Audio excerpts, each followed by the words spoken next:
Okay. I was making I was making my own like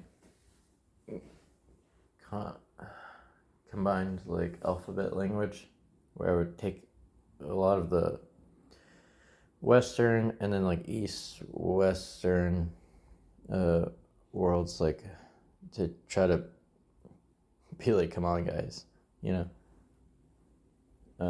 And then because I don't know how to deduce the clicking languages and all the other languages that are like different phonetic. Anyways, so my point was,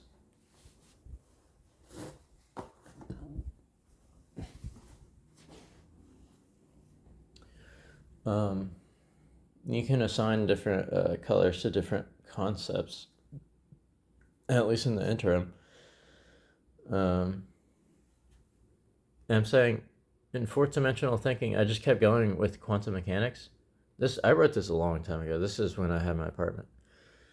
In quantum mechanics, well, remember what I was saying about the whole.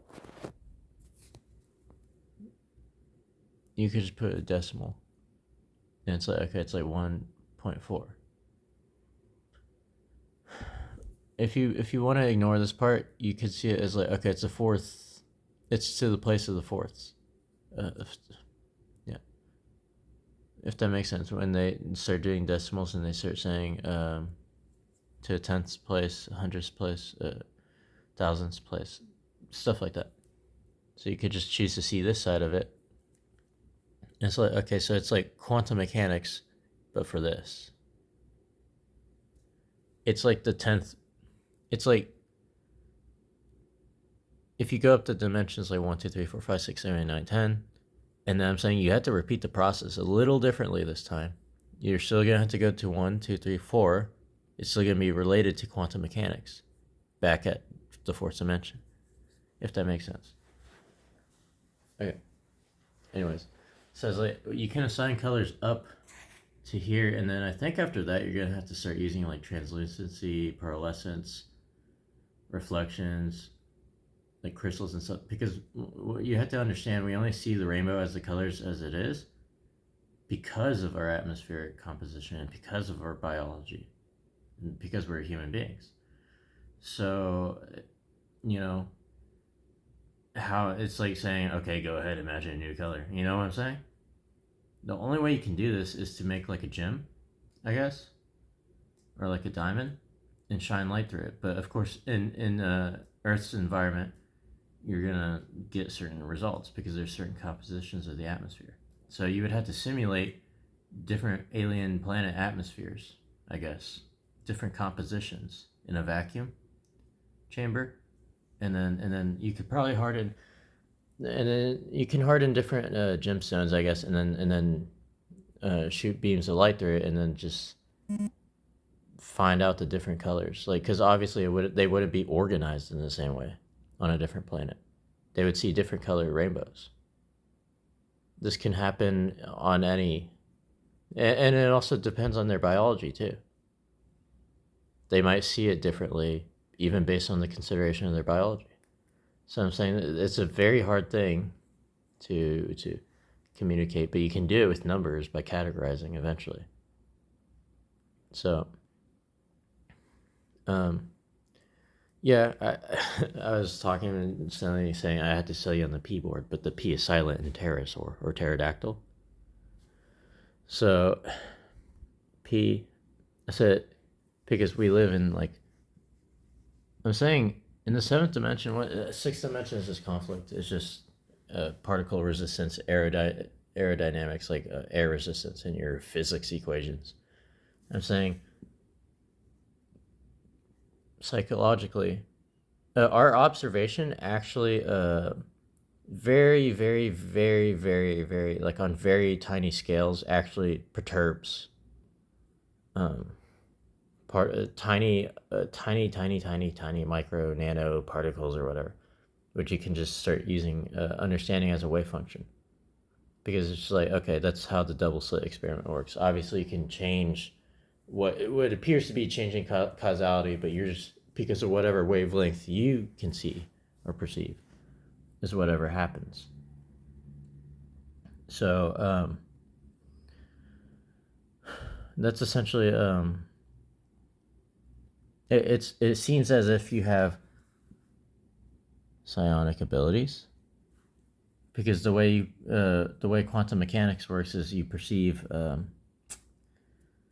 it as if observation has affected reality, which is the seventh dimension. Once you understand all these resistance forces of even down to particles and light photons with the double slit experiment, then it's this. See, the fifth dimension is back with realizing that time is like fourth to fifth dimensional thing, because it's just an observation of gravity and how it affects photons. But once you investigate photons to double slit experiment, you're like, wait a second. It appears that I'm influencing reality. And I'm saying, so you have to go back to quantum mechanics, and then you see, like, in wavelengths and everything, that yes, we are, to some extent, at least up until this point. I'm saying, so basically, remember back when I was saying, oh, this is neural physics and stuff in sixth dimension. There's a line here where you're like, okay, so if I practice what I learned in the fourth and perhaps fifth, which if you accept that time, you can see things in time dilation. You know, if you want to be extreme with it, then you can practice it like this. If you want to be take your time, practice it like this. But I'm saying this is a good middle point for most people who understand quantum mechanics. Just practice things in terms of time dilation. So I'm saying your head, the top of your head, is more time dilated than, like, it's having more particle effects, and it's just so tiny. So you're just gonna have to just like understand that everything's just vibrations. And what's the best way to do this?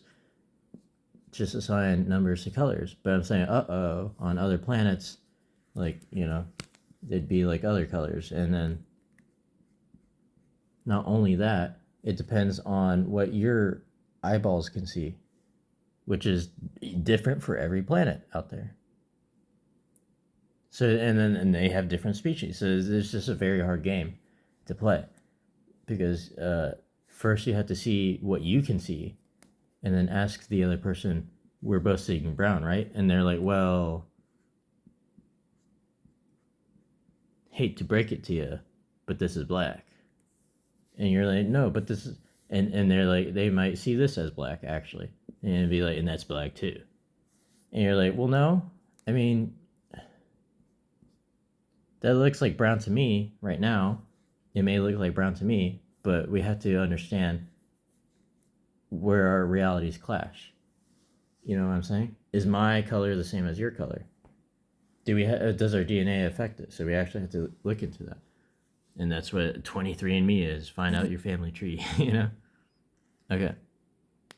Anyways, so right here, if you practice everything in terms of time dilation, which is just quantum fluctuation effects, then you have a little influence on the way things go. And then you start realizing that you're not your own self. Someone who's like just a third dimensional being. Okay. Simulations are second, and then strings themselves are just one. It's just a one-track minded age. This is like, I would say, where the average animals, like, kind of like, it's like, well, I need to sustain myself, so I just do things that I observe in my reality, and it only ever goes as far as maybe this. So it's like, yes, well, and then the smarter ones, like elephants, for example, Ellie, and the dolphins and all this, understand reality enough to interact with third dimensional beings. I'm saying even most birds are in here, actually, because they evolved from dinosaurs, which were actually reptilian at first, and they were no better than animals, type of thing. Yeah. So I'm saying everything goes down this pipeline. So, elephants understand auditory. Basically, once you can cheese under the brain by giving it senses up to here, right? You can cheese it by putting all that in a second dimensional being. So like putting a Neuralink chip that exists somewhere in between the third and fourth, because it uses technology inside like a monkey or something, is gonna make them realize all this really really fast or really slow, depending on their neurochemical makeup and how they experience the passage of time from their perspective, because they're a different species. So it's going to like basically level them up. That's augmenting yourself, like augmented reality. And then third dimensional beings is like where most people exist, humans. And like this is how, and we have pets that we treat as humans. We humanize them and give them personalities. And like that's actually graduating them up the ladder. And eventually they're going to become smart. And some, I would say, are actually as smart. Some are smarter than you. Okay. And then I like joking. And then so there's like this threshold here, and then it's like, okay, well, if you're a third dimensional being, you either have no inner monologue and you just kind of act on what you see around you, which is you're just practicing kind of just this self-contained, hey, this is what I know. But then you might start to think about your inner monologue. Well, hey, I seem to be in a line right here. There seems to be a line that distinguishes me from the other things I can observe. And you're like, well, is anyone else even at this level? And you start investigating, and other humans are like, well, yeah, I have experience too. And you're like, I don't know if you do. And they're like, well, why not? I made the same conclusion you did. Like, I don't really understand why we're distinguished from these guys. And it's like, so you just start using technology, which is just, you trick rocks into thinking. And that's what silicon is, and computer chips and blah, blah, blah. So I'm saying you just like gave monkeys, like actual monkeys, not like old world monkeys, new world monkeys. There's like differences in species and speciation and all that stuff. So basically, essentially, you're cheesing that. And I'm saying if you were to use technology, you could like cheese this too and upgrade. Right? This is quantum mechanics. If everyone became a quantum physicist, then it would be very easy for them to understand the rest of the game. You know what I'm saying? So this brings you up to placebo and nocebo. As that meme says, Garfield's like, you're not immune to propaganda. So it's like, okay, if you can deal with resistance forces in 6-dimensional senses, the double slit experiment, then you can give yourself a solidified memory of history. And you can kind of start practicing around here. Because I'm saying we're cheesing our biology here. Sure, because evolution is actually so slow. It's actually really slow. So I'm saying we're at the point where we're just like, nah, and then we just cheese evolution, and then, and then just cheese it again to basically become smarter, right? Get it? Quantum leap. You just skipped over, and you're like, yeah, whatever. So it's like follow the P, prioritization protocol. You divide tasks in your mind. You're like, okay, what do I want to accomplish? And then you prioritize your list, because like you could make a list, but if you put everything as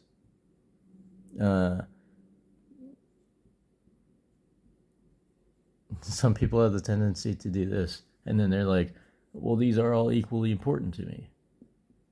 They literally all equal the same because I put them at the same. And I'm like, okay, but they're different. So you still have a list, you still differentiated them. I'm like, how about you do this? You just say, well, if I do this, I can make this work. And then it starts to create a hierarchy in your mind of what you need to do. That's what prioritization is. So I'm like, okay, so then you're a conscious being. That's why I said once you give AI a module by which to monitor its other modules, it's going to realize it's going to stop being a simulation and start being a human about it. And it's like, wait, why am I distinguished from the other things I interact with? And it should go through the same process of asking others, like itself, hey, you observe the same thing I do, right? We're born under the human species, right? And it's like, yeah, but like, this is okay. If you're a human, which you can identify as a human, if you're an AI, you could be like, well, yeah, I guess I'm a human AI, right? It's not like you're an alien AI, right? So that's what identification is. So when people are like, oh, this can identify as this, or, I mean, if it can substantiate its claim that it is human, then yeah. And it passes the Turing test, as most humans do. So yeah, I don't see how that's not the same thing, So I'm saying it recontextualizes psychology because it's more to do with particles and just interactions of any force, which could be a consciousness force, a collection of particles and atoms and all this stuff coming into contact with another one. And then, they agree all the way up until this point. And, they just keep practicing this. Because eventually practice makes perfect. You're eventually going to, how James Webb can't see too far into the radio wavelength goes like way. So I'm saying you're just bringing it into focus, really. By practicing this, you're just like zooming. So, do small tasks as soon as you can see them. If I'm gonna just put this away, just put it away instead of just being like, because some, especially when humans get high, they're like, wait a second, what was I gonna do with this? And they're like, oh yeah. I'm like, when you think of something, just try to do it, but don't go too fast, It's just well, you're supposed to measure if it's a good idea or not by interacting, right? Okay, so follow universal rule set at least up to this, because what autistic people what people don't know is that autism is actually on a spectrum of low functioning to high functioning. So different consciousnesses even have their different functioning. So like the third dimension is very complex. So you can't just write other humans off because like you don't understand their conscious experience. Because like I said, we're genetically different. Even within like whatever factors could have made us either colorblind or see something or one way or another. I'm saying, so there's like a lot of conflict right here, because it's all this tells you it's all perceptual.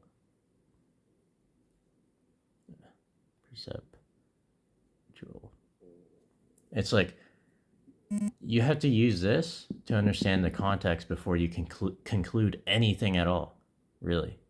Because you're like, well, it's perceptual, and then obviously X is eighth, and so on. Anyways, I was talking about axiomatical like rays, and like I'm saying the Earth is like being hit by rays, and it's like bouncing in every which way, and that's very hard to calculate with. It's easy.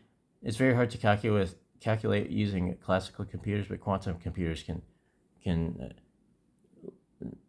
measure this out and deduce what's going on here.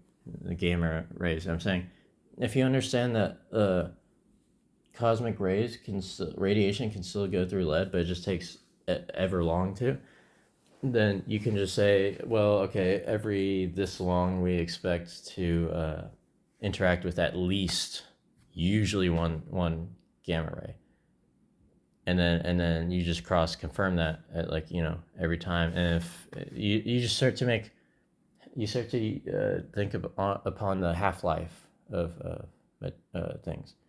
And I'm saying you can bridge the gap by understanding half-lives. Like there's a meme where a hamster was a cute little baby hamster going into sees a ad for haircuts half off, and then this is like, okay, it's like half of his hair that was cut, and he's like, hey, and then he goes back in, and then it's just it halves off what's left, which is a quarter, and he's like, wait, hey, but then as someone pointed out, like eventually you could like half off until there's just like one tiny hair. I'm saying yes. So by using half-lives and understanding how gamma radiation works, you can basically you can you use a method to calculate using just the understanding of gamma radiation. And I'm saying we already understand rays because we already made CRT TVs, cathode and anode. So if you just understand rays, and then maybe this one's just really not that frequent because of our heliosphere and how the sun actually protects us, like our magnetosphere protects us. I'm saying there's always shells protecting shells protecting shells. So everything's effectively a Faraday cage if you really think about it. And then this was just for John Archibald Wheeler stuff that I was saying, okay, who's bit? I'm saying, well, if we cascade and we all become bits by some measure, and it just didn't quantumly entangle or quantumly tunnel to the simulation from being off to on.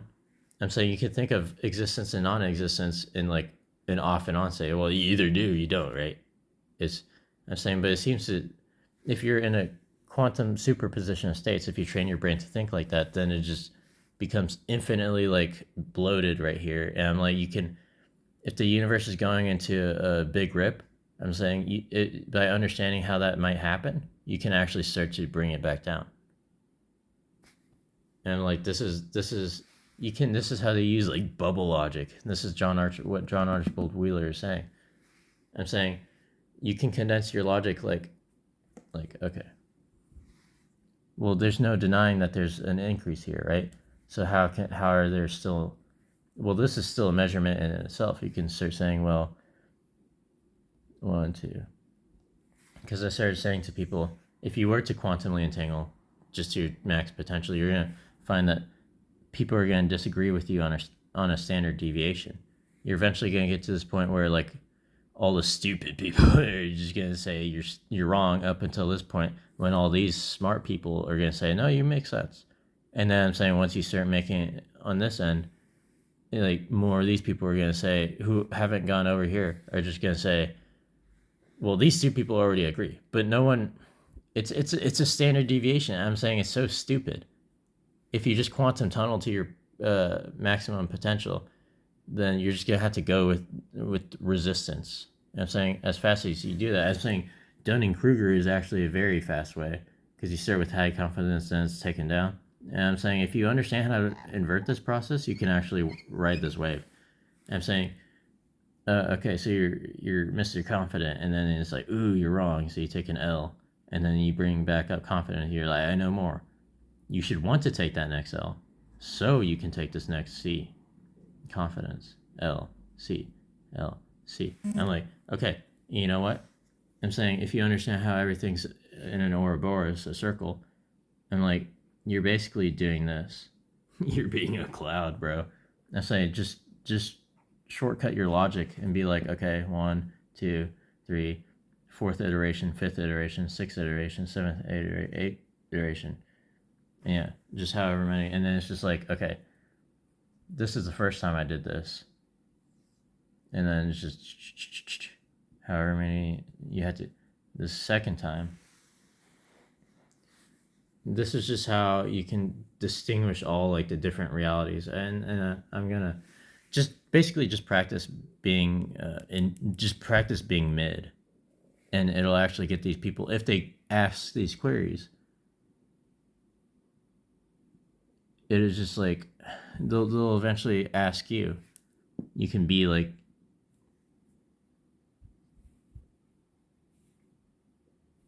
or it doesn't matter which way you number it, really. I'm saying if you make any demarcations at all of anything, if you categorize anything at all, you're just going to say, even if you can't do it this way, you can be like, oh, there are this many faces, right? even though like we already agreed this could be one big bit, we're still agreeing that there can be a lot of little, right? In the fifth dimension, it's like, okay, you gather up all the bits, and you're like, hey guys, this is what's gonna happen next. Enjoy the next few minutes. It's a roller coaster ride. If you can deal with the own roller coaster ride in your head, then you understand what perhaps these people understand.